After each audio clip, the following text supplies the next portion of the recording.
All right, we're going to keep going with our work on division properties of exponents in the realm of exponential functions, and we're going to look at a challenge in a real-world connection problem right here.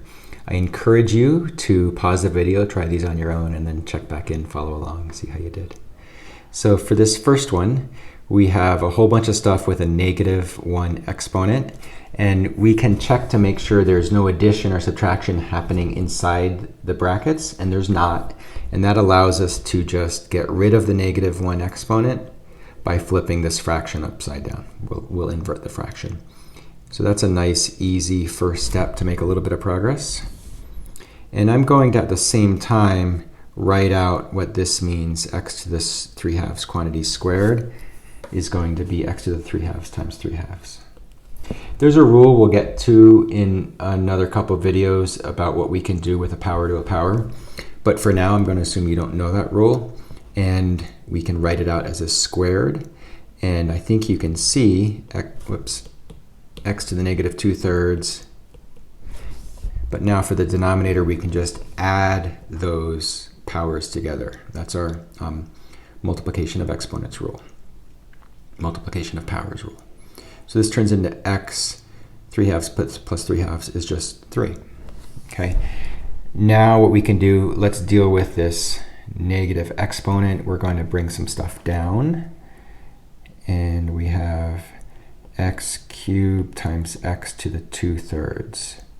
So once again, we have common bases, so we can add those together, add those exponents together. I am going to get common denominators though.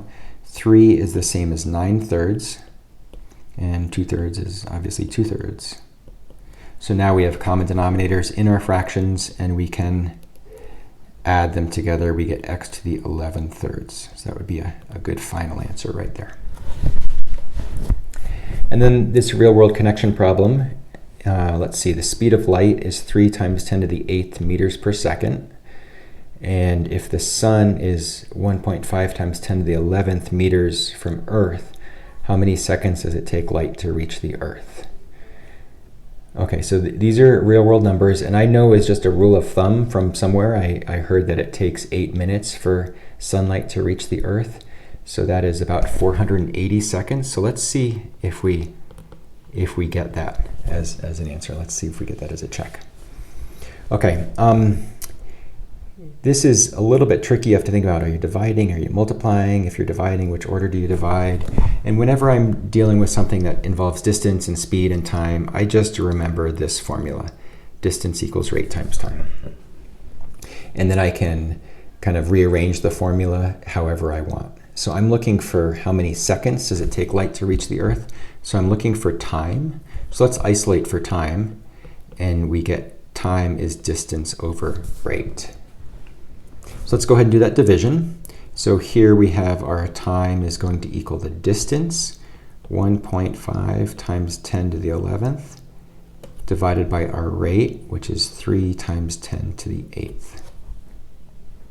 Okay. And then let's see what we can do here. We have a common base here, so we can subtract those exponents, and we can simplify the 1.5 over 3 as well. So this is going to end up with 10 to the 3rd up top, and 1.5 over 3 simplifies down to 1 over 2, or just 2 on the bottom. So this turns into 1,000 over 2, which is 500. So our initial guess, that's 500 seconds. Our initial guess was pretty darn close.